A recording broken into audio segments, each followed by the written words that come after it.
Está aqui João José Barbosa Sana, secretário municipal de Cidadania e Direitos Humanos, de Vitória, para falar sobre um outro assunto, que são os cuidados necessários para contratar o transporte escolar. Tudo bem, secretário? Boa tarde. Boa tarde, tudo bem? Aliás, você é da minha época, né? Mais ou menos, né? Lutamos pelo mesmo...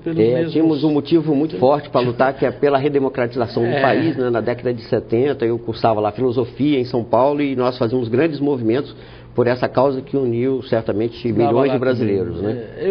Aliás, quando eu falei que eu prefiro essas bandeiras, eu digo, não que eu prefira, eu prefiro as minhas lá daquela época, mas as de hoje são muito mais fáceis, né? Não tem o peso e o risco que tinha na época no período da luta por redemocratização, por anistia ampla, geral e irrestrita, né? Por qualquer motivo você ia parar era na cadeia, né? Tínhamos esse grande risco, isso, né? Às vezes era levado para o exército, para o DOI-CODE, para esses lugares. Mas vamos lá.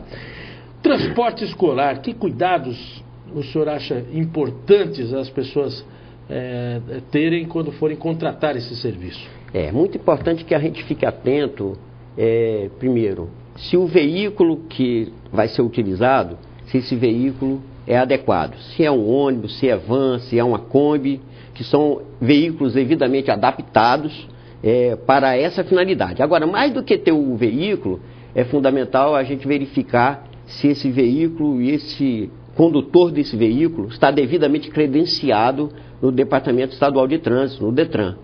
Tem alguns municípios, Giovanni, que exigem também um credenciamento específico nos municípios. Não é o caso de Vitória. Eu estive conversando com o nosso secretário de Transportes, Sávio Gava, e ele falou que nesse exato momento não existe uma exigência específica do município de Vitória, porque tem um trabalho extremamente competente desenvolvido pelo DETRAN do Estado do Espírito Santo. Então, esses cuidados, o motorista habilitado, pelo menos com carteira D, e o veículo devidamente adequado, né? Um veículo que tenha cinto de segurança, um veículo onde se tenha as condições de higiene, um veículo onde você tenha também um adulto, especialmente se você está transportando criança, tem um adulto acompanhando e apoiando o motorista nesse veículo. Agora, existem algumas exigências que tem a ver com a sinalização no veículo e também com a identificação do condutor, né? Parece que o DETRAN exige que ele tenha, inclusive, não é uma carteira, é uma coisa mais ou menos desse tamanho, com uma foto enorme, com um nome bem grande do condutor, os dados dele e também a identificação do veículo. Por aí ele tem como checar essas informações, né? Sem dúvida, né? O veículo tem que ter uma faixa lateral, né? Escrito escolar. É importante, e uma iniciativa que eu quero cumprimentar, inclusive o DETRAN, ele está estabelecendo um selo de conformidade. Inclusive, no primeiro semestre desse ano, segundo as informações que eu obtive, os veículos deverão ter um selo azul, e no segundo semestre um selo rosa. Isso significa que foram fiscalizados 200 itens de segurança, dentre eles cinto, extintor, se tem buzina, se os pneus estão adequados, se o veículo está dentro da sua validade para circulação. Enfim, isso é extremamente importante. Isso nos dá muita segurança para fazer esse trabalho e garantir que tenhamos um transporte seguro.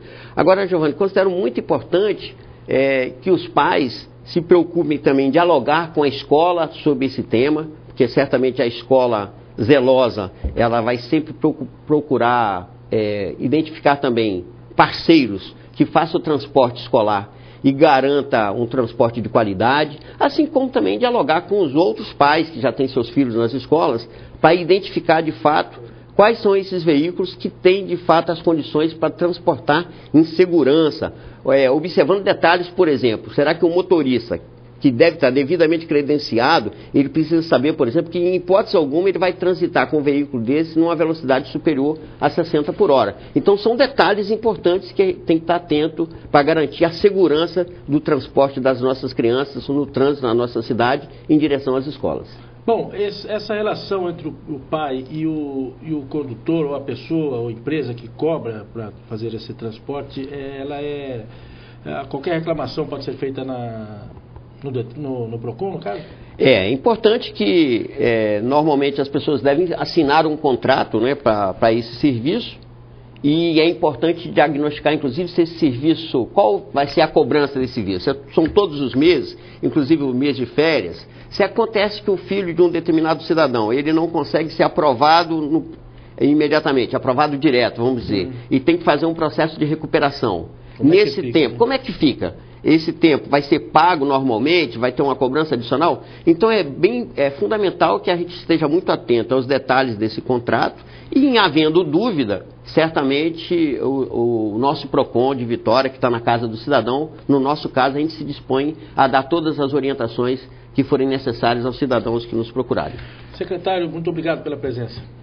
Eu agradeço por a oportunidade de estar divulgando mais esse importante serviço à nossa cidade, ao nosso estado.